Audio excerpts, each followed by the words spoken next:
Halo sahabat YouTube, salam jumpa di channel Razon Wanenur, channel khusus jalan-jalan, traveling, dan spot wisata.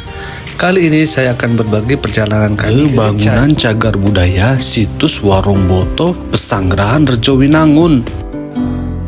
Bagaimana detailnya bangunan bersejarah ini sebagai tempat pemandian para sultan? Simak terus ya video ini sampai akhir, akan mendapatkan informasi yang sangat rekomendasi untuk dikunjungi. Pokoknya keren dan ini masih gratis. Ayo segera ke sini, cocok sekali untuk foto-foto dan tidak kalah dengan Taman Sari yang ada di dekat-dekat keraton. Situs Warung Boto atau Pesanggerahan Rejowinangun ini terletak di pinggir jalan raya dan mudah sekali untuk ditemui. Sebelum masuk situs, di sini ada informasi tentang jam bukanya situs ini serta biaya masuknya gratis, dan jika mau mengadakan kegiatan harus izin dulu ke pihak yang mengelola cagar budaya ini atau Balai Pelestarian Kebudayaan. Di sini juga ada informasi tentang sejarah dari situs Warung Boto ini. Ini ada bacaannya ya, kapan dibangunnya dan untuk apa pembangunan ini. Ini ya, terlihat ya gambarnya itu pada zaman dulu. Yuk kita lanjut masuk ke sini, dan ternyata sudah banyak pengunjungnya di sini ya. Nah ini bentuknya kalau dari atas, ini di pinggir jalan terlihat sekali bentuknya seperti ini. Terus kita akan memasuki lewat pintu, di sini ada jalan, ada tangga kita turun. Detailnya, lokasi pesanggerahan situs Warung Boto ini terletak di Jalan Veteran nomor 77, Kelurahan Warung Boto, Kemantren Umbul Harjo, Kota Yogyakarta. Situs Warung Boto atau Pesanggerahan Warung Boto memiliki arsitektur bangunan mirip dengan Istana Air Taman Sari yang sudah terkenal yang dekat dengan Keraton Yogyakarta. Pesanggerahan Warung Boto ini saat ini telah menjadi situs cagar budaya, dibangun oleh Hamengkubuwono II ketika menjadi putra mahkota pada periode tahun 1765 sampai 1792. Pesanggerahan ini dibangun pada dua sisi, yaitu barat dan timur, menghadap Sungai Gajah Wong. Letaknya tempat beristirahatnya bagi keluarga. Pesanggerahan Warung Boto dilengkapi dengan taman, segaran, kolam, dan kebun di sisi timur. Sementara di sisi barat merupakan koleksi bangunan berkamar dan dua kolam pemandian. Kolam pertama berbentuk lingkaran dan di bagian tengahnya memiliki pancuran air atau umbul dari mata air yang sangat jernih. Sedangkan kolam kedua berbentuk persegi panjang. Pesanggerahan Warung Boto terlihat megah karena kekokohan dindingnya, juga struktur bangunan dengan lorong, pintu, dan jendela beraksen lengkung pada bagian atas sehingga menambah kesan eksotis. Situs ini biasanya digunakan oleh masyarakat sekitar ataupun wisatawan yang datang ke sini untuk sekedar bersantai, berfoto-foto bersama teman, keluarga, dan orang-orang terdekatnya. Tapi bahkan banyak digunakan untuk prewedding karena bentuk bangunannya yang sangat eksotis dan bagus ini. Situs ini telah mengalami kerusakan, terutama pada bagian atapnya yang sudah tidak tersisa lagi. Hal ini diperparah lagi adanya gempa yang terjadi di Yogyakarta pada tahun 2006 yang mengakibatkan dinding pada bagian utaranya runtuh, sehingga pesanggerahan ini pada umumnya mengalami kerusakan yang parah. Pada tahun 2016, situs ini telah selesai dipugar oleh Balai Pelestarian Cagar Budaya Yogyakarta dan sudah bisa dibuka untuk pariwisata. Termasuk saya ini hari ini bisa berkunjung ke sini, dan saya berkunjung ke sini berdasarkan informasi dari sosial media ataupun Instagram dari Visit Jogja. Pada awalnya Pesanggerahan Warung Boto atau Pesanggerahan Rejowinangun ini terbagi menjadi dua, yaitu di sebelah timur Sungai Gajah Wong dan di sebelah barat Sungai Gajah Wong. Kedua bangunan tersebut dihubungkan dengan jembatan yang memotong Sungai Gajah Wong yang memiliki aliran ke arah selatan. Tetapi sekarang yang tersisa adalah bangunan yang berada di sebelah barat Sungai Wong, seperti pada saat gambar atau video ini yang bisa kita kunjungi saat ini. Dalam cerita sejarahnya, situs Warung Boto ini dibangun oleh Sultan Hamengkubuwono pada saat beliau masih menjabat Adipati Anom Amangkunegara, karena pada saat itu pemerintahan masih dipegang oleh Sultan Hamengkubuwono I. Baru pada tahun 1792 Masehi, Adipati Anom Amangkunegara naik tahta dan bergelar Sultan Hamengkubuwono II. Dalam catatan Belanda juga pernah menyebutkan tentang pesanggerahan ini ketika J. Grip yang menjabat gubernur Belanda untuk Jawa bagian timur mengunjungi Sultan Hamengkubuwono II di Pesanggerahan Rejowinangun pada tahun 1791 Masehi.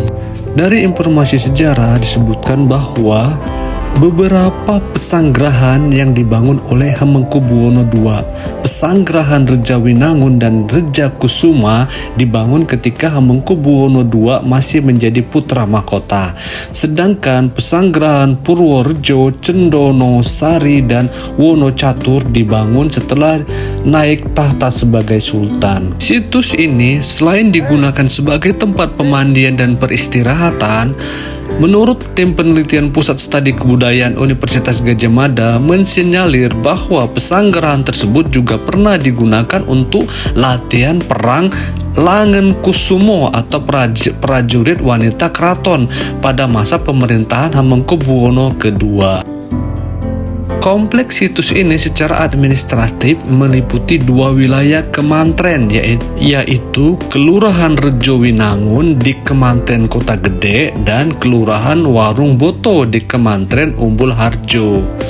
Bangunan utama pesanggerahan tersebut yang tersisa saat ini dikenal dengan nama Situs Warung Boto yang terletak di Jalan Veteran ini, yang merupakan bagian dari Kelurahan Warung Boto, Kemantren Umbul Harjo. Sementara itu, bangunan yang tersisa di Kelurahan Rejowinangun adalah benteng pesanggerahan di sebelah timur Sungai Gajah Wong serta SD Rejowinangun 1 dan 2. Hal ini yang menyebabkan situs ini juga dikenal dengan nama Pesanggerahan Rejowinangun. Penamaan Rejowinangun itu berdasarkan kepada dua suku kata, yaitu Reja yang berarti sejahtera dan Winangun yang berarti membangun atau mendirikan. Namun ada juga yang mengartikan Reja adalah subur atau baik, sedangkan Winangun adalah membangun menjadi lebih baik. Oleh karena itu, Rejowinangun bisa diartikan membangun menjadi lebih baik dan sejahtera. Maka sebab itu bahwa situs ini sering disebut juga sebagai Situs Rejowinangun atau Pesanggerahan Rejowinangun. Arsitektur bangunan Situs Warung Boto ini mirip sekali dengan Taman Sari, yaitu memiliki struktur bangunan dengan lorong-lorong pintu dan jendela yang sebagian memiliki aksen lengkung yang di bagian atasnya. Meskipun sisa-sisa bangunannya saat ini hanya tinggal sebagian saja, berdasarkan hasil identifikasi yang dilakukan oleh BPCPDI Yogyakarta, dapat diketahui jika situs ini dibangun dengan menggunakan batu bata tanpa struktur kayu, seperti halnya bangunan Taman Sari yang berdinding tebal. Selain itu, kompleks situs ini juga terdiri atas pagar keliling dan bangunan pesanggerahan.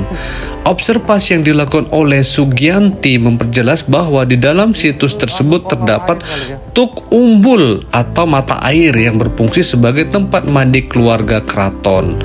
Menurut pegageng atau pejabat keraton bernama Kanjeng Raden Tumanggung Jatiningrat, sumber mata air yang ditemukan di situs tersebut memperkuat bukti bahwa tempat ini awalnya adalah sebuah pemandian.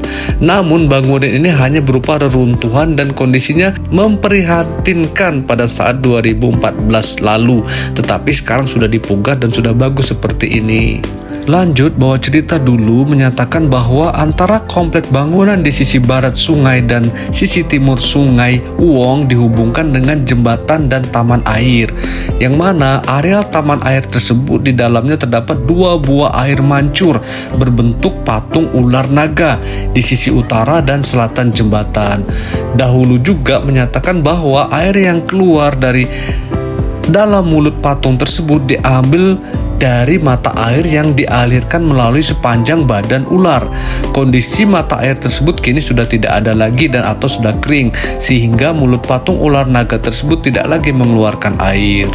Selanjutnya, menurut sumber-sumber kepustakaan abad 19, kerusakan situs ini dalam skala besar terjadi ketika Inggris melakukan agresi ke Yogyakarta pada tahun 1812. Beberapa pesanggerahan yang ada di Yogyakarta turut menjadi sasaran, termasuk Taman Sari dan Warung Boto. Taman Sari sendiri saat itu dijadikan sebagai gudang persenjataan kesultanan. Setelah mengalami kekalahan telak, pesanggerahan tersebut sempat terabaikan. Kondisi kesultanan tidak kondusif untuk melakukan rekreasi. Kondisi ini berlanjut karena pada tahun 1825 sampai 1830 terjadi perang di Ponorogo. Situs ini mengalami kerusakan kembali pada 10 Juni 1867 akibat gempa bumi. Jadi cukup banyak penyebab kerusakan situs ini. Oke, demikianlah sekelumit cerita saya tentang perjalanan kami ke situs Warung Boto yang ada di Yogyakarta ini. Ini informasi saya ambil juga dari sumber Wikipedia ya. Oke, terima kasih ya. Ketemu lagi di next konten. Bye.